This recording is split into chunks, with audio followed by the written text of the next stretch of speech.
ये कुछ शॉट्स हैं जो मैंने न्यू इंस्टा 360 One R से लिए हैं। अस्सलाम वालेकुम everyone, welcome back to the channel. और सबसे पहले तो आप लोगों को रमज़ान मुबारक। आज के व्लॉग में बेसिकली मैं आप लोगों को अपने एक नए कैमरे के बारे में बताना चाह रहा हूँ जो कि इंस्टा 360 One R है। और ये मॉड्यूलर कैमरा है, 360 डिग्रीज़ हर तरफ से रिकॉर्डिंग करता है।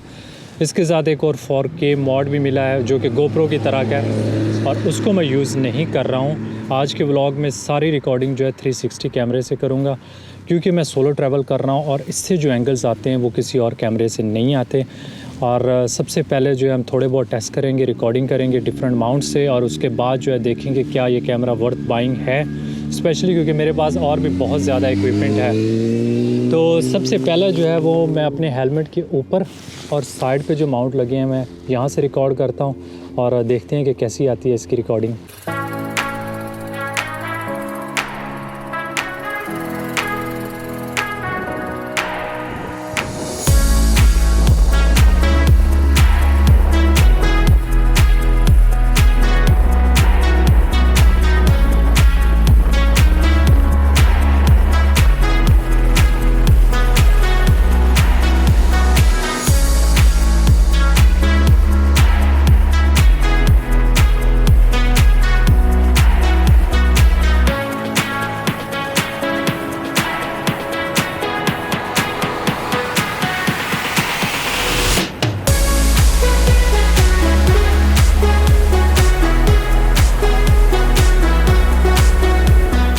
तो हेड माउंट पे इसको लगाने का एक फ़ायदा ये है कि ना सिर्फ ये फ्रंट और बैक कवर कर रहा होता है, बल्कि चारों तरफ से जो भी गुजर रहा होता है उसको रिकॉर्ड करता जाऊँगा जहाँ से भी मैं गुजरूँगा।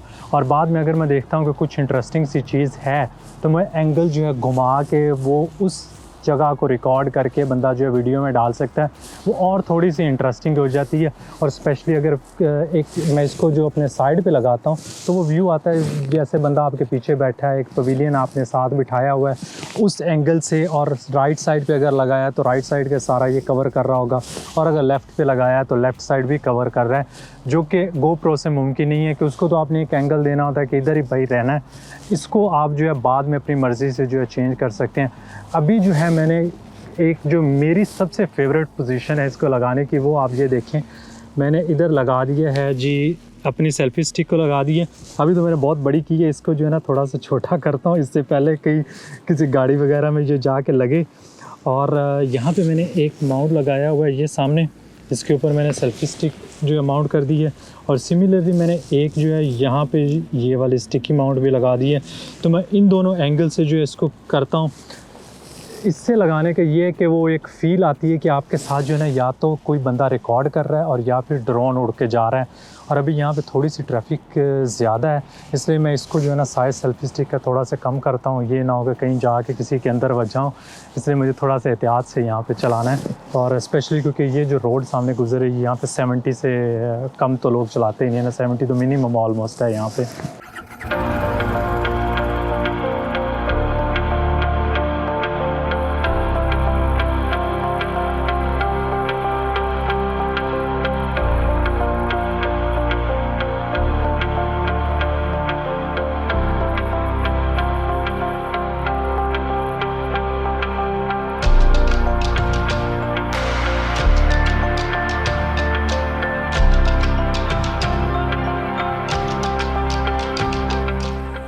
सेल्फ़ी स्टिक को लंबा करने का एक नुकसान है कि जब मैं स्पीड से जाता हूँ ना तो सेल्फ़ी स्टिक के जो माउंट है ना वो शायद भारी इतनी है कि मूव करना शुरू कर देती है। स्पेशली मैं 70 तक गया हूँ, वहाँ तक तो ठीक थी, लेकिन मुझे डर लग रहा था कि ये बस मूव करने वाली है। इसलिए मैं इसको जब भी स्पीड से चलाऊँगा तो कोशिश करूँगा कि मैं ये वाले माउंट यूज़ ना करूँ, नहीं तो मैंने किसी दिन इसको तोड़ देना है। और काफ़ी महंगा है, इतना सस्ता भी नहीं है। और अभी जो है इसको टेस्ट करूँगा। मैंने ये पीछे लगा दिया है, यहाँ से जो एंगल आएगा वो भी काफ़ी डिफरेंट आएगा। और उसके बाद जो है हम हैंडल बार पे मैंने लगाए हैं 2 माउंट, एक यहाँ पे है और एक इधर ये शीशे की जो बैक साइड है वहाँ पे मैंने लगा दी है। यहाँ पे लगाने का फ़ायदा ये है कि ये जो विंड स्क्रीन है उस थोड़ी बहुत जो प्रोटेक्शन देती है विंड की वजह से, तो अगर मैंने स्पीड से भी चलानी हो तो मैं उसको चला सकता हूँ। और उसके लिए टेस्ट करूँगा ऑटोबान पे जाके, देखते हैं कि वहाँ पे कैसा जो चलता है।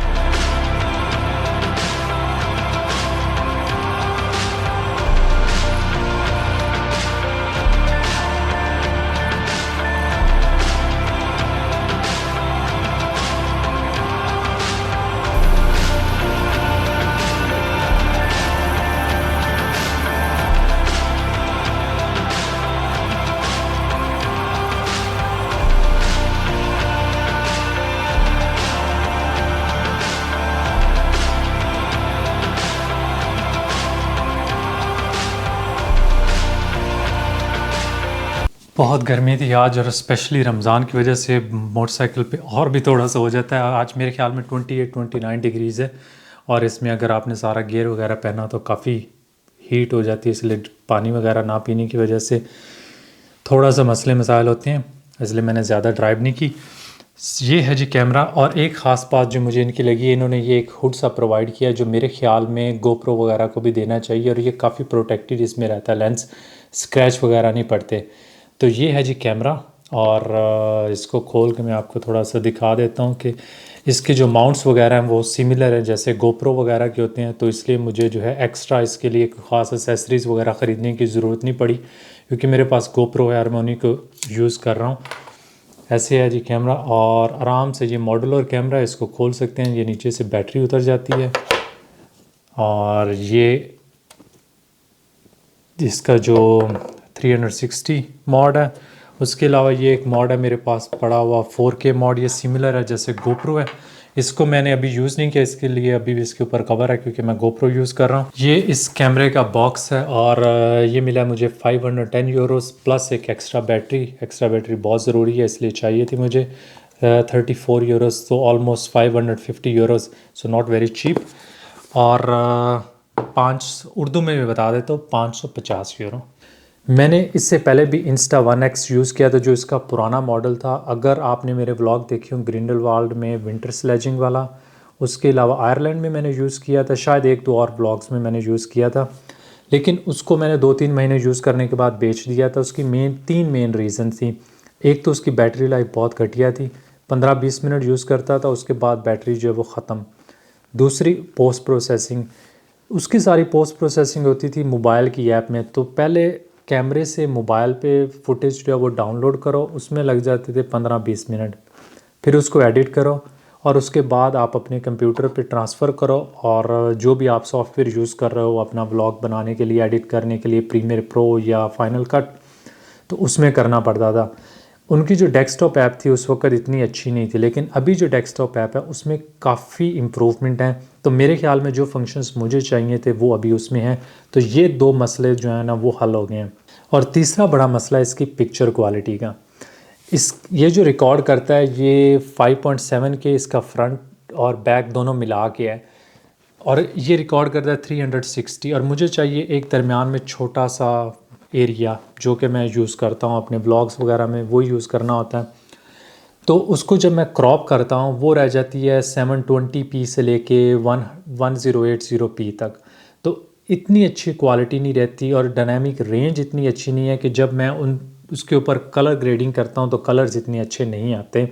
तो 2-3 कैमरास को मैच करना बड़ा मुश्किल काम हो जाता है। साथ में ये है कि अगर हाइलाइट्स जो हैं स्काई वगैरह थोड़ा सा ब्राइट हो तो वो ऐसे लगता है जैसे एक धब्बा सा ना ऊपर वाइट कलर का है, तो उसको सही तरह कैप्चर ये नहीं कर रहा। अभी सबसे इम्पॉर्टेंट पॉइंट की बात करते हैं कि क्या ये कैमरा मेरे व्लॉग्स की क्वालिटी इंप्रूव करेगा और मुझे इस पर पैसे खर्च करने चाहिए। मेरे ख्याल में इसकी पिक्चर क्वालिटी इतनी अच्छी नहीं कि मैं सारा व्लॉग इसी से रिकॉर्ड करूँ, लेकिन अगर व्लॉग में मैं कुछ शॉर्ट्स इसके डाल देता हूँ तो ये ऑटोमेटिक इम्प्रूव करेगा, स्पेशली जो सेल्फ़ी स्टिक वाले शॉट्स हैं। तो ऐसे लगता है कि जो आपके साथ कोई राइडर है या फिर आप ड्रोन से वो कैप्चर कर रहे हैं, जो पॉसिबल नहीं है किसी और कैमरा से।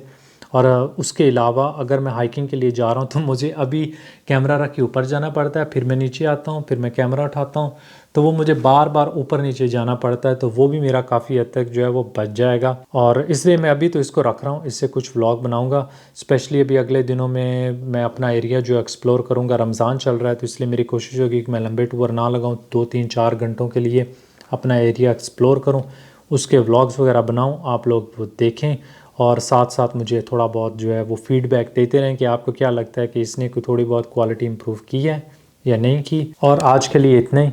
उसके अलावा अगर आप मुझे इंस्टाग्राम पे फॉलो नहीं कर रहे तो काइंडली वहाँ पे भी फॉलो कीजिएगा, और आप लोगों से मुलाकात होगी अगले ब्लॉग में। अल्लाह हाफिज़।